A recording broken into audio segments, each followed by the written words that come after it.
नमस्कार, बहुत स्वागत है आपका। आप देख रहे हैं पक्ष विपक्ष, मैं हूं आपके साथ नेहा दुबे। आज बात करेंगे भू कानून की। जी हां, आपको बता दें कि उत्तराखंड में भू कानून लागू हो गया है और राज्यपाल ने उत्तराखंड यानी उत्तर प्रदेश जमींदारी विनाश और भूमि व्यवस्था अधिनियम 1950 संशोधन विधेयक 2025 पर मोहर लगा दी है। राज्यपाल की मंजूरी के बाद उत्तराखंड में सशक्त भू कानून लागू हो गया है। इसी के साथ प्रदेशवासियों की जनभावना अनुरूप उत्तराखंड में कृषि और उद्यान भूमि की अनियंत्रित बिक्री पर पूरी तरह से रोक लग गई है। साथ ही आवासीय, शिक्षा, अस्पताल, होटल, उद्योग जैसी जरूरत के लिए भी अन्य प्रदेशों के लोगों को निर्धारित कड़ी प्रक्रिया से गुजरने के बाद उत्तराखंड में तय मानकों के अनुसार ही जमीन खरीद पाएंगे। भू कानून का उल्लंघन करने वाले लोगों के विरुद्ध भी लगातार कार्रवाई की जा रही है। मुख्यमंत्री पुष्कर सिंह धामी ने ये जानकारी दी है। आपको बता दें कि उन्होंने प्रदेश की सांस्कृतिक सामाजिक पहचान को मजबूत बनाने के लिए सख्त भू कानून को मंजूरी प्रदान करने के लिए महामहिम राज्यपाल का बहुत आभार व्यक्त किया है। ऐसे में आज हम विपक्षी दल कांग्रेस समझने की वे कानून को कैसे देखते हैं, ये समझने की कोशिश करेंगे। कितनी गंभीर है डेमोग्राफी चेंजेस का ये मामला और क्यों कांग्रेस ने इसे अपने कार्यकाल में नहीं सुलझाया है। क्या प्रशासन के संरक्षण में ही अवैध जमीन की डील नहीं होती है क्या? ऐसे में इस गांठ को लेकर कैसे सरकार इसे तोड़ने की कोशिश करेगी? क्या लैंड माफियाओं को राजनीतिक संरक्षण मिलना बंद होगा? ये कई ऐसे सवाल है जिसका जवाब ढूंढने की हम कोशिश करेंगे।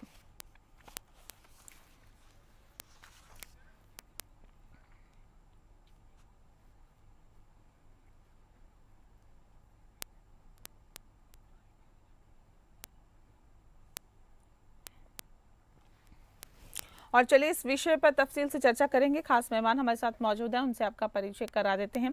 इस वक्त हमारे साथ विकास चौहान जी हैं, प्रदेश मीडिया प्रभारी हैं कांग्रेस पार्टी के। बहुत स्वागत है आपका। और हमारे साथ इस वक्त संजीव वर्मा जी जुड़ गए हैं, बीजेपी के प्रवक्ता हैं। संजीव जी, आपका भी बहुत बहुत स्वागत है। संजीव जी, इस खास कार्यक्रम की शुरुआत आपके साथ ही करते हैं। उत्तराखंड में भू कानून लागू हो गया, क्या होगा इससे सर? क्या फायदा मिलेगा, क्या बदलाव आएंगे? देखिए, सर्वप्रथम तो मैं अपने माननीय मुख्यमंत्री श्रीमान पुष्कर सिंह धामी जी का आभार व्यक्त करता हूँ, उनको धन्यवाद देता हूँ। जन भावनाओं के अनुरूप जो एक सशक्त भू कानून लेकर आने में वो सफल हुए। जिस प्रकार से अभी 2022 का हमारा चुनाव हुआ था और विधानसभा का चुनाव था, उसमें माननीय मुख्यमंत्री जी के द्वारा जितनी भी घोषणाएं की गई थी उसमें सशक्त भू कानून का भी एक मुद्दा था, जिसको पूर्ण करने का उन्होंने काम किया और जन भावनाओं के अनुरूप एक सशक्त भू कानून वो लेकर आए। इससे आपने कहा इससे क्या फायदा होगा? देखिए, सबसे पहला फायदा तो जिस तरह से भू माफिया यहाँ पर एक बहुत लंबे अंतराल से सक्रिय था, उस भू माफियाओं की कमर तोड़ने में ये सशक्त भू कानून पूरी तरह से सशक्त है, पूरी तरह से एक प्रभावी इसमें अपनी भूमिका निभाएगा। जो भी व्यक्ति उत्तराखंड से बाहर का कोई भी व्यक्ति 250 मीटर तक की जो एक निर्धारित सीमा है उससे अधिक भूमि यहाँ पर परचेज नहीं कर पाएगा। पहले क्या हो रहा था, एक ही परिवार के कई लोग विभिन्न नामों से 250 जमीन भी यहाँ पर परचेज कर रहे थे। अभी विगत में माननीय मुख्यमंत्री जी के संज्ञान में जैसे ही विषय आया, उन्होंने इसके ऊपर तत्परता से कार्यवाही करते हुए तो इसके ऊपर एक प्रभावी रोक लगाने के उद्देश्य से उन तमाम जो भी बाहर के लोगों का जितनी भी यहाँ पर उन्होंने भूमि करी थी उसकी जांच कराई गई और ऐसे बहुत सारे मामले उसमें संज्ञान में आए कि जो निर्धारित सीमा है उससे कहीं अधिक जिन लोगों ने भूमि खरीद रखी थी उनकी तमाम भूमि को के ऊपर कार्यवाही हुई और उसको सरकार में निहित करने का भी काम किया गया। और देखिए, अभी आपने कहा इससे लाभ क्या होगा? इससे लाभ ये होगा कि जो भी व्यक्ति जिस भी प्रयोजन से कोई भूमि परचेज करता है और उसका यदि अन्य किसी भी भू उपयोग में उसका इस्तेमाल करता में निहित हो जाएगी। और एक तो भूमि का संरक्षण होगा, जितनी जो हमारी जमीनें हैं वो जमीनें बचेंगी और जमीनों की बंदरबांट नहीं होगी, विकास भी होगा। और जो ठीक है सर, ठीक है। मैं हमारे साथ दूसरे खास मेहमान भी जुड़े हैं, मैं उनका रुख कर लेती हूँ, फिर लौटती हूँ आपके पास। विकास चौहान जी, देखिए क्या है, भूमाफियाओं पर नकेल कसी जाएगी, भूमि का आवंटन जो है उसका बंदरबाट नहीं होगा, कई फायदे इससे होंगे, कैसे देखती है कांग्रेस पार्टी से? नमस्कार। पहले तो मैं आपको बधाई देता हूँ कि इस मुद्दे पे आपने आज डिबेट रखी। ये एक मुद्दा बहुत पहले से चला आ रहा है, ये कोई नया मुद्दा नहीं है। ये 2003 में भी लाया गया। 2003 में उत्तरांचल यूपी जमींदारी उन्मूलन और भूमि सुधार अधिनियम 1950 भी लाया गया था, अध्यादेश 2003 में लाया गया था। ये कोई ऐसी कोई वो जिसमें कि 500 वर्ग मीटर कृषि भूमि खरीदने पर रोक लगाई गई थी। अब उसके बाद खंडूर जी आए, खंडूर जी ने भी जो इसमें बहुत अथक प्रयास किए, बहुत वो करा, मगर ये कर कौन रहा है? ये सवाल उठता है, ये भी उठता है कि कर कौन रहा है, ये करवा कौन रहा है?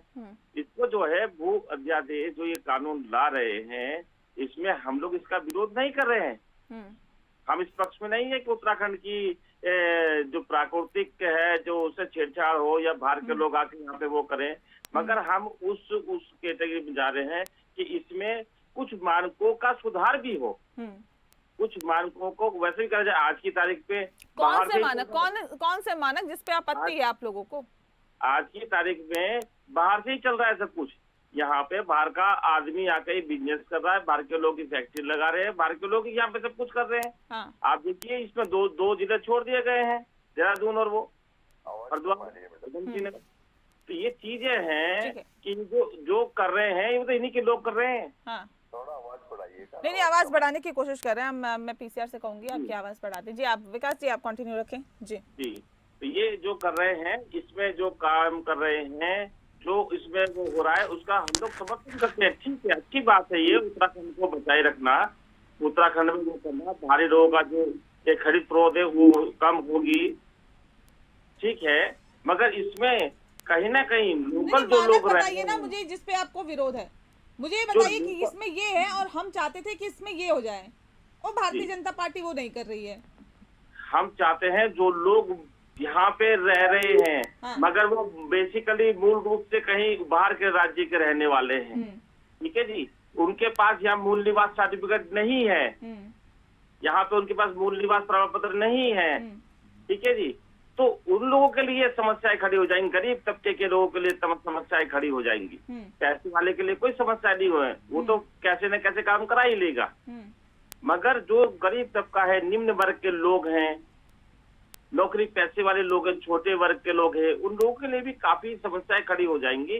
पहाड़ की जो एक वो पीड़ा है, पहाड़ पे आपने यूसीसी से पूरा तरह लागू कर दिया, भू कानून लागू कर दिया, चकबंदी हमारी कांग्रेस सरकार ने भी लाने का प्रयास किया था, ठीक है जी, सब चीज ये एक उत्तराखंड के हित में ही होती है जहाँ होती है, मगर उत्तराखंड में जो लोग रह रहे हैं, ठीक है, समझ गए आप ये कह रहे हैं कि लोकल लोगों को तरजीह मिले, लोकल लोगों को तरजीह नहीं मिल पा रही है। इस कानून में ऐसा कुछ अपडेट करना चाहिए। आपसे मैं सीधा रुक कर लेती हूँ जो भारतीय जनता पार्टी के प्रवक्ता संजीव जी, देखिए ये सीधे सीधे कहना है कि लोकल लोग जो हैं वो सफर ना करें, बाहर के लोग आके इन्वेस्ट कर रहे हैं, बिजनेस कर रहे हैं, वो एक अलग चीज है, लेकिन लोकल लोगों को सरवाइव वो यहाँ पे अच्छे से कर जाए, वो सफर ना करे, उसके लिए भी करना चाहिए इसके अंदर कुछ।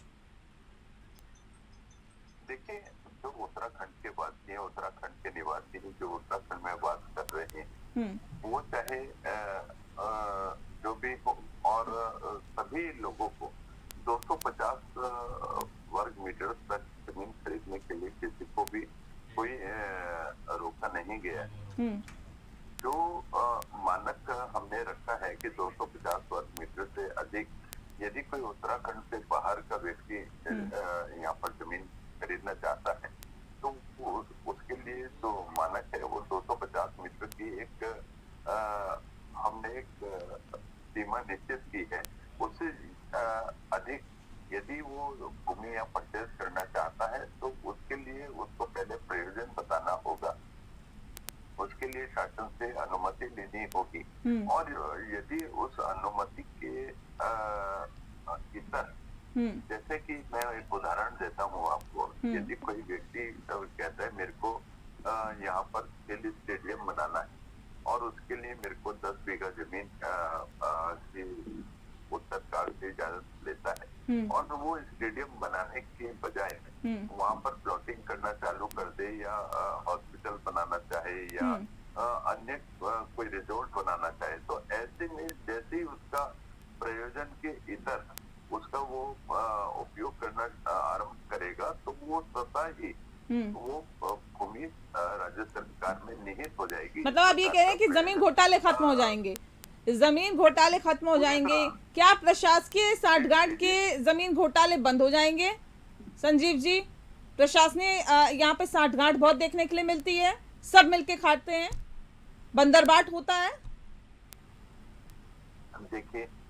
देखिए आपने जो ये बंदरबाट बोला, साठगांठ बोला, ये हुआ करता था एनटी तिवारी जी की जब सरकार थी, कांग्रेस की सरकार, उस समय यहाँ पर भू माफिया इस कदर हावी था। वर्तमान में भी हो रहा है, होता आया है, करते थे। किसी को भी कितनी भी जमीन खरीदने की एक तरह से खुली छूट और खुली लूट का एक वातावरण था कि कोई जितनी चाहे जमीन ले ले, जितनी चाहे जमीन बेच दे। और उस समय एक तरह से मैंने जैसे बोला कि खुली लूट का एक वातावरण कांग्रेस के सरकारों में रहा। नहीं, खुली छूट क्यों थी, खुली लूट क्यों थी, इस बात को भी समझना होगा ना सर। राजनीतिक संरक्षण पूरी तरह से मिला करता था, इसीलिए ये पूरी छूट थी, ये पूरी लूट। काशी देखिए, ये तो कह रहे कांग्रेस के शासनकाल में ये हुआ करता था, भूमाफिया आप लोगों के संरक्षण में ही फल फूल रहे थे, अब तो उन पे नकेल कसी जा रही है। दिक्कत हो रही है इससे कांग्रेस को क्या? ऐसा नहीं है, ऐसा बिल्कुल भी नहीं है। कैसा है सर? ये बोलना गलत है। वर्तमान में भी भूमाफिया फल फूल रहे हैं, वर्तमान में भी ये जमीन घोटाले हो रहे हैं, वर्तमान में भी जो है ये प्रशासन का यूज करके इनके लोग यहाँ जमीनों का बंदरबाट करने में लगे हुए हैं। ठीक है जी, ऐसा नहीं, कोई चीज किसी छिपी नहीं है। और ये जो प्रयोजन वाली बात कर रहे थे कि प्रयोजन के लिए जिसले लेगा आदमी प्रशासन के माध्यम से, वो शुरू से होता आया, पहले से होता आया है। वो तो जब एनडी तिवारी जी की सरकार थी जब से होता हुआ आया यहाँ पे। ये प्रयोजन के लिए शासन से फाइल आती है, संबंधित जिला अधिकारी उसमें नीचे से रिपोर्ट लगा कर देता है, शासन में फाइल जाती है, वहां से उसको जमीन अलॉटमेंट होती है, उसके बाद जिसको जमीन मिलती है, उसके बाद अगर वो कोई काम नहीं कर रहा तो अधिग्रहण करती है। ये कोई नई बात नहीं है। हम लोकल आदमी को भी, बाहरी आदमी आपने कर दिया काम, नई बात तो नहीं है, नई बात तो नहीं है, लेकिन क्या बदलाव नहीं होना चाहिए? क्या बदलाव होना चाहिए, मगर उसके ये बदलाव एक्सेप्ट क्यों नहीं कर रहे आप लोग? ये देखिए, हम इसलिए नहीं कर रहे, आप बाहरी लोगों की बात कर रहे हैं कि बाहरी लोगों के लिए इतना ये हमने एक मानक तय कर दिया। लोकल लोगों के लिए क्या करा आपने? लोकल लोगों को क्यों मार रहे हैं आप? लोकल लोग भी तो मरेंगे, उनके लिए क्या? संजीव जी, देखिए अभी मेरे कांग्रेस के मित्र अपनी ही बात बोल रहे हैं, लेकिन वो अपनी बात का उनके पास स्वयं भी कोई जवाब नहीं। जैसा मैंने कहा कि जिस समय एनडी तिवारी जी की यहाँ पर सरकार थी, उस समय जमीनों की खुली लूट और खुली छूट का एक जो वातावरण था, उस समय भूमाफिया यहाँ पर पूरी तरह से पनपने का और पनपाने का काम कांग्रेस की सरकारें कर रही थी। लेकिन जैसे ही हमारी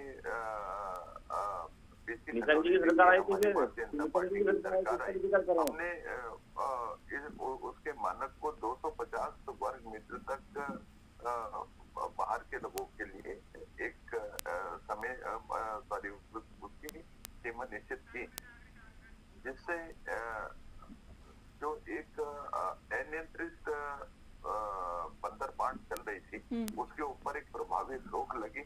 और उन्होंने अभी इस बात का बोला कि जो सरकार में निहित करने का काम पहले से था, पहले से जो काम था उसके ऊपर हमने और कड़े उसके ऊपर नियम हमने उसमें नियम तो बना दी जाते हैं ना, लेकिन इससे ये कैसे तय होगा कि अब भूमाफियाओं को राजनीतिक संरक्षण मिलना बंद हो जाएगा?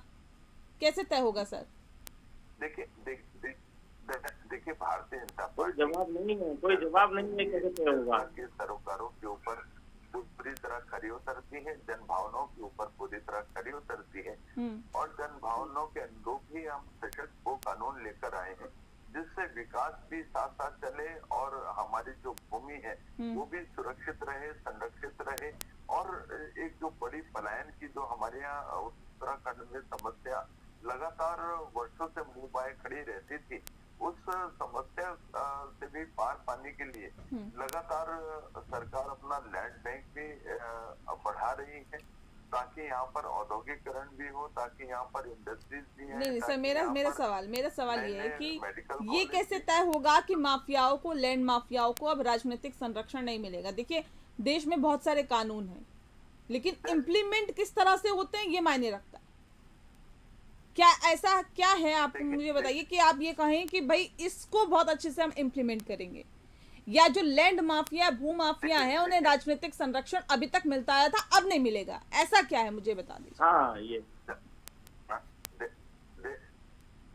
देखिए, भारतीय जनता पार्टी की सरकार जीरो टॉलरेंस की सरकार है। जीरो टॉलरेंस ऑन करप्शन किसी भी व्यक्ति के माफिया के द्वारा यदि यहाँ पर कोई इस प्रकार के मंशा लेकर यदि आता है कि मैंने उत्तराखंड में अपनी माफियागिरी चलानी है, तो वो युग समाप्त हो चुका है। वो 10 साल कांग्रेस की सरकारें थी, उस समय माफिया तंत्र यहाँ पर हावी था। आज तमाम तरीके का माफिया पूरी तरह से उसको कुचलने का काम हमारी सरकार के द्वारा किया गया। जितने भी नियम कायदे बनाए गए हैं वो नियम कायदे इतने कठोर हैं और इतने फुल प्रूफ है कि उसकी परिधि में आते ही स्वयं ही अपने आप सतत कार्यवाही आरंभ हो जाती है। जैसे मैंने कहा कि जो भी जिस प्रयोजन के लिए भूमि परचेज करेगा, उस प्रयोजन का इतर जैसे ही उसका उपयोग करेगा, वो स्वतः ही उसके लिए कोई फाइलें चलाने की आवश्यकता नहीं। ठीक है, नहीं देखिए, इम्प्लीमेंट कैसे किया जाता है वो बड़ा सवाल है। कानून बन जाते हैं सर, कानून बन जाते हैं, नीतियां बन जाती हैं, लेकिन इम्प्लीमेंटेशन की जब बात आती है तब वही नतीजा ढाक के तीन पात रहता है। हालांकि इसे कैसे इम्प्लीमेंट किया जाएगा ये एक बड़ा सवाल है, ये वाकई देखने वाली बात होगी। लेकिन विकास जी, डेमोग्राफिक चेंज पर लगाम लगेगी क्या इससे? डेमोग्राफिक चेंज पे क्या लगाम लगेगी मैडम? ये तो केवल बात अपनी कर रहे हैं।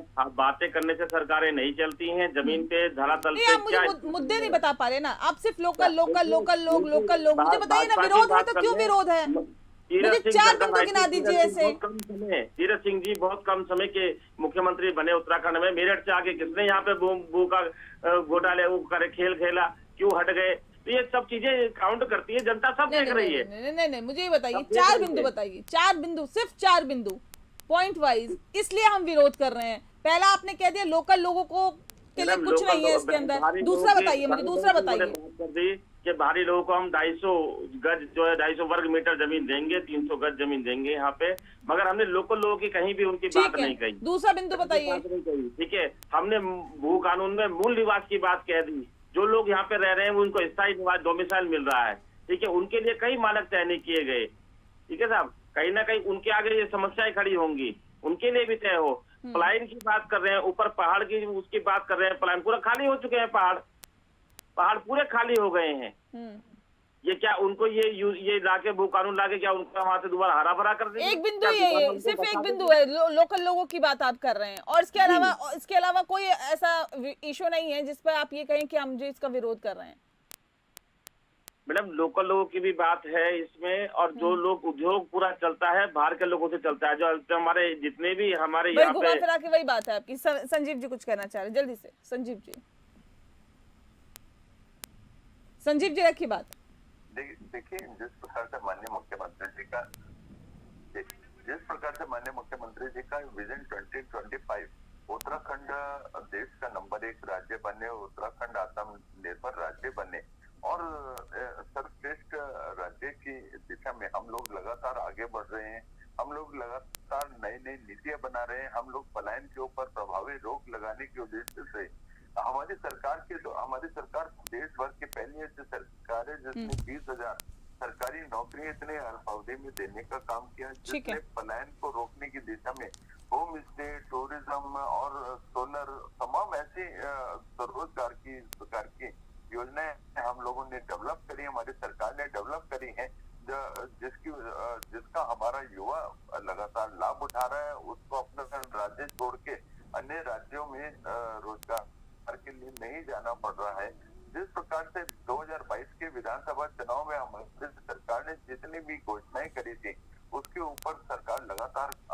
खरी उतरी है, चाहे सशक्त भू कानून की बात हो, चाहे यूसीसी की बात हो, चाहे कठोर नकल अध्यादेश की बात हो, चाहे कठोर धर्मांतरण कानून की बात हो, चाहे अतिक्रमण विरोधी कानून की बात हो, चाहे क्षतिपूर्ति दंगा विरोधी क्षतिपूर्ति कानून की बात हो, चाहे डेमोग्राफिक चेंज जो एक सबसे बड़ी समस्या है। नहीं सर, वही मैं कह रही हूँ ना कि देखिए आपने बनाया ठीक है, लेकिन इम्प्लीमेंट करना ये आप लोगों का काम है, किस तरह से उसे इम्प्लीमेंट किया जाता है। और विकास जी देखिए, विरोध करने के लिए विरोध नहीं होता कि देखिए हम विपक्ष की पार्टी में है या हम कांग्रेस पार्टी में है तो हम विरोध करेंगे। ठीक है संजीव जी, सुन ली नहीं करेंगे। एक मिनट सर, एक मिनट मैडम, देखिए मैडम एक लाइन है प्लीज। देखिए, जिस प्रकार से कांग्रेस पार्टी जो लगातार जिहादियों के साथ खड़ी है और ये जिहाद का लगातार समर्थन करते हैं, इनकी प्रवक्ता लगातार जिहाद को महिमा मंडित करती है और वो कहती है कि जिहाद जस्टिफाई है। नहीं, वो अलग इशू है, वो अलग इशू है ना, वो अलग इशू है, वो अलग इशू है संजीव जी। ये बात भूमि, ये भू कानून की हो रही है, वो अलग इशू है, दोनों को मिक्स मत करिए, अलग अलग इशू है। बहरहाल बहुत शुक्रिया संजीव जी आपका भी, विकास जी आपका भी बहुत शुक्रिया। बहुत माफ कीजिएगा सर, वक्त नहीं दे पाऊंगी, माफ कीजिएगा, आई एम सो सॉरी, उसके लिए मैं वक्त नहीं दे पाऊंगी। बहुत बहुत शुक्रिया आप दोनों मेहमानों का हमारे साथ इस खास चर्चा में शामिल होने के लिए। पक्ष विपक्ष में फिलहाल इतना ही, नमस्कार।